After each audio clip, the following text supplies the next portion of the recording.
I've been doing a lot of thinking over the past couple of weeks about what this work needs to entail when it comes to reaching, teaching, and ultimately reimagining ideas relating to masculinity.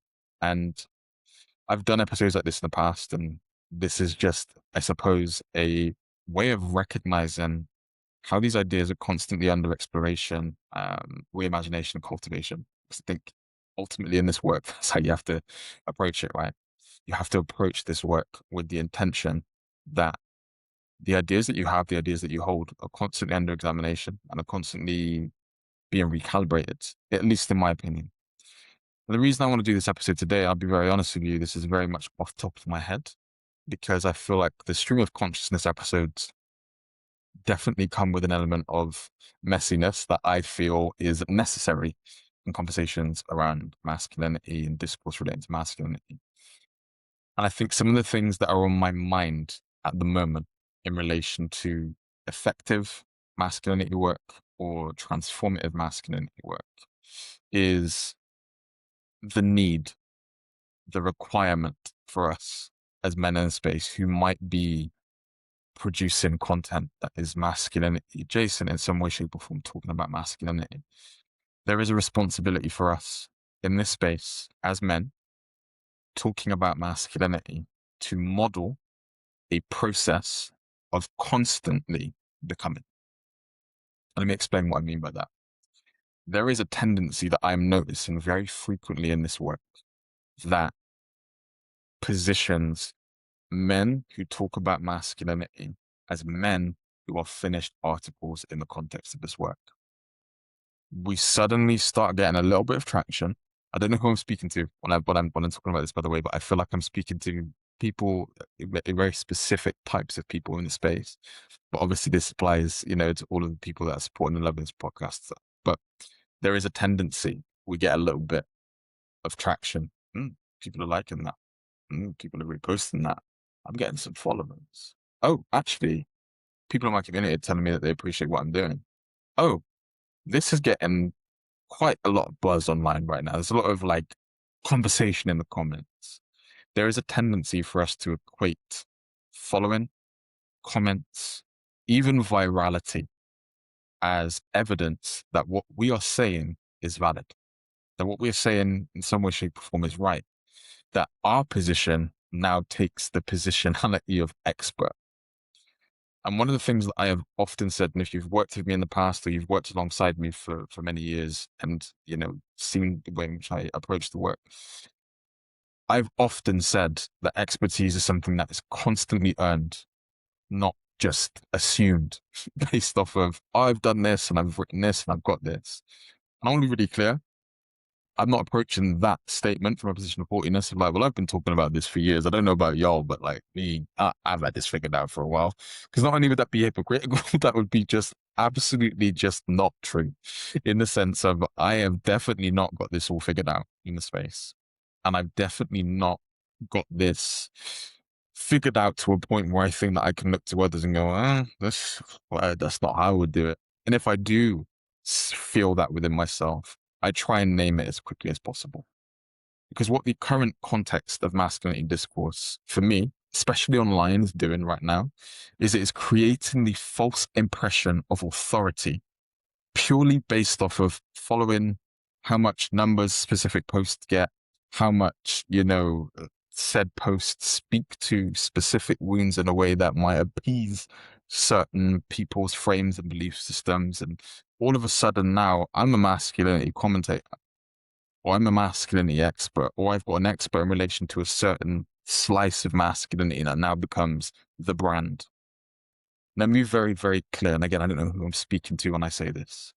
If this work for you is about creating a brand in the sense of, I want to sell some content about this, and yeah, this can be a business, and then politely, and with all the love that I can muster in my heart posture, this is not what this is about. If you're approaching masculinity work, by the way, masculinity work that addresses things like men's mental health, violence against women and girls, normalize misogyny, sexism, the importance of having conversations with men and boys about personal development, becoming the best version of themselves that aren't rooted in dogma, that might cause harm to them in the long run. Self-worth issues, self-worth wounds. These are topic areas that cannot be performed. This isn't a branding exercise. This isn't something that we do because it serves us more than it serves the communities and people that we're serving. And I want to be really intentional and really loving with this because, can I be honest with you? There is a tendency for all of us in the context of the online space and world to go, I want some more of that views. I want some more of that following. Can I be really honest? Some points in my career, specifically in the online spheres, that was me. That's getting traction. Oh, I could start talking more about this. Oh, I could start doing that. That's popping. That's popping. I can do more of this. And what I began to realize really quickly was that what I was centering in the work was not the men and boys that I was trying to reach. It was my own sense of unnamed and unacknowledged self-worth issue. The desire to feel important, the desire to feel validated, the desire to be seen as an expert. You've got to nip that in the bud fast. You've got to nip that in the bud quickly.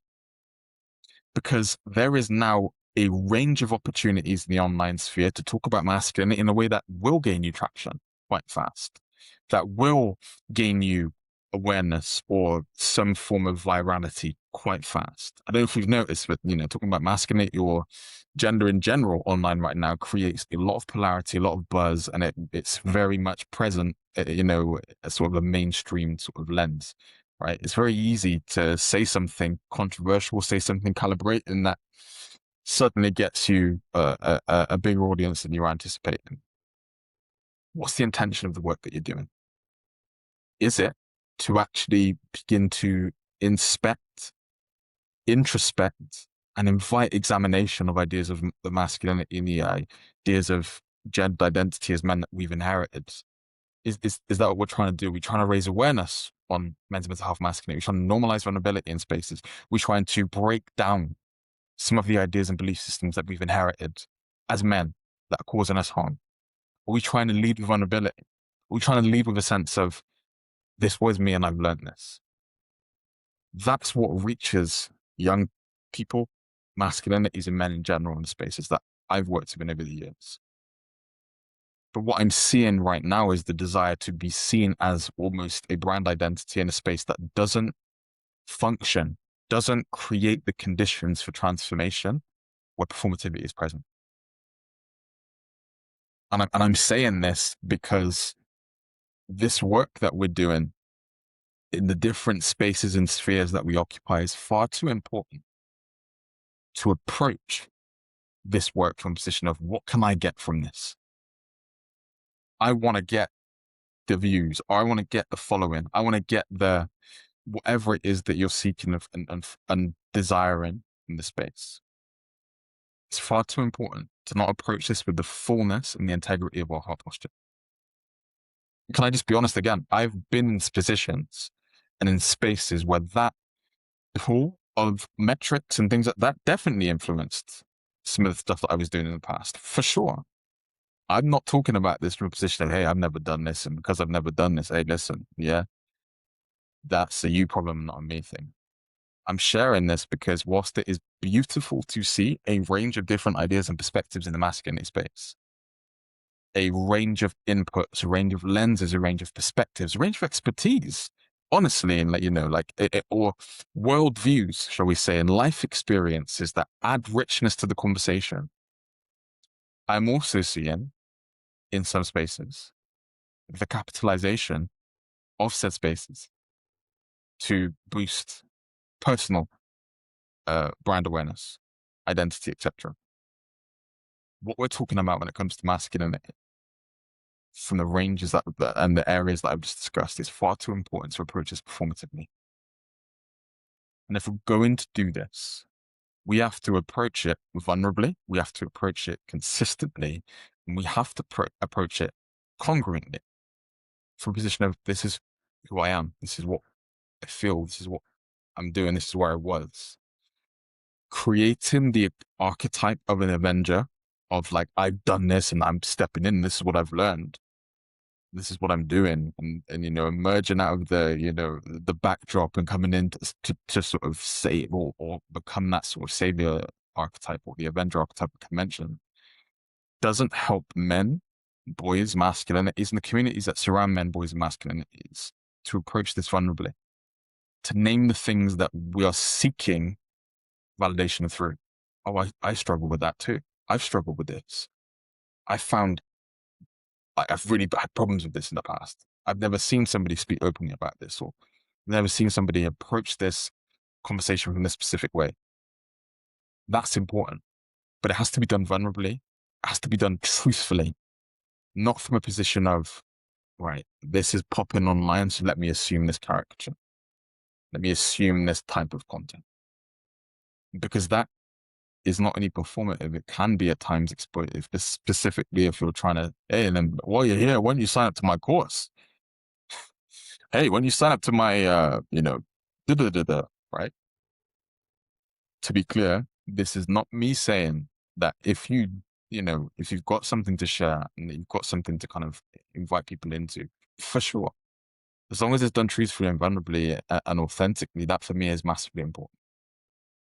Because as I've said a few times already, this work's far too important. And so this is what's been on my mind a lot recently. Honestly and truthfully, if I'm being vulnerable right now or being transparent, I recorded a couple versions of an episode that I thought I wanted to talk about today.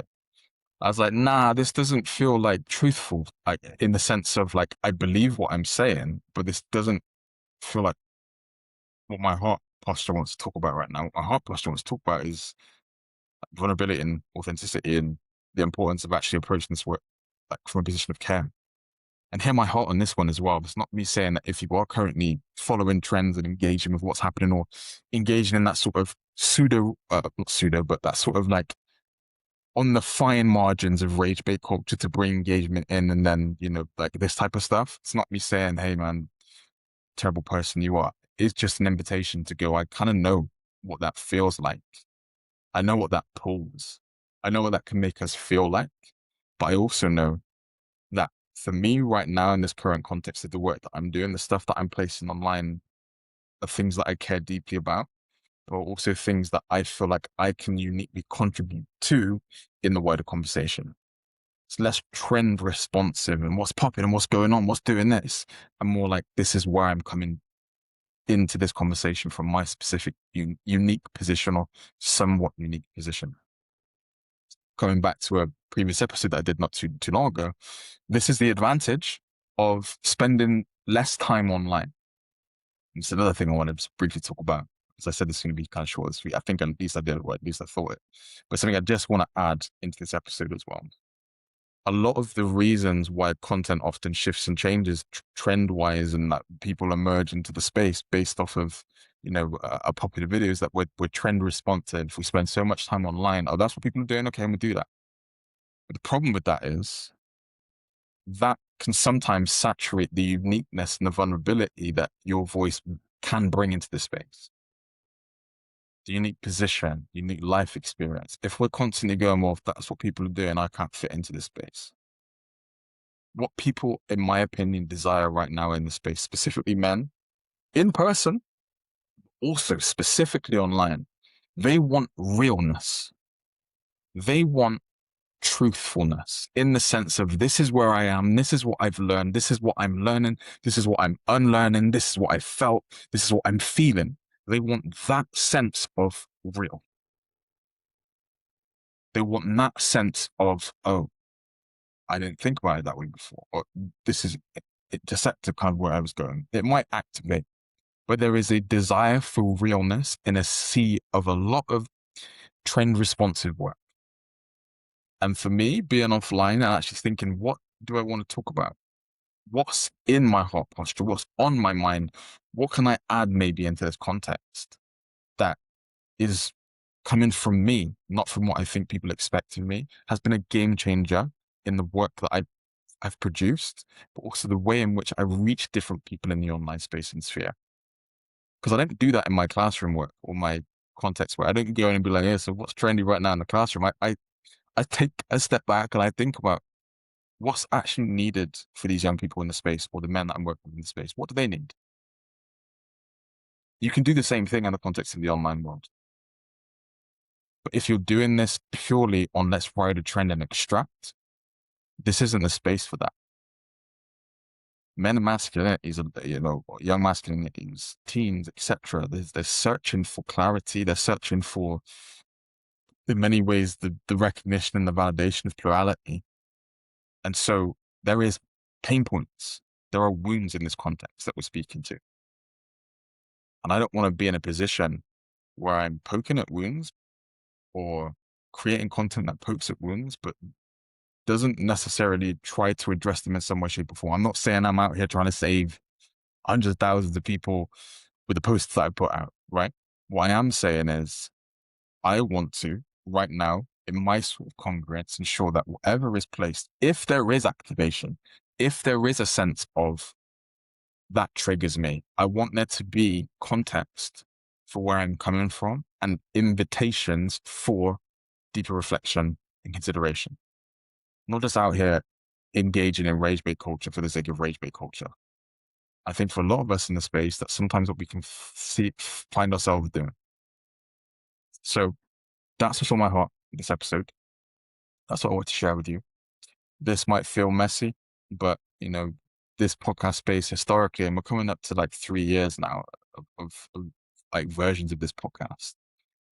For me, this is kind of where the sweet spot this is where I feel most at home. A lot of my work is understandably, structured sessions, structured delivery, structured keynotes, structured, programs, interventions, which are absolutely important, by the way, and absolutely necessary. But this is a space for me to kind of hopefully, at least, hopefully model some of the raw thoughts and ideas that surface in relation to the work that I do, but also the context that I see unfold around me. If you are new here, first of all, thank you for being here. And also, this is my perspective and not the perspective. One of the things that I'm really keen on in this work is normalizing.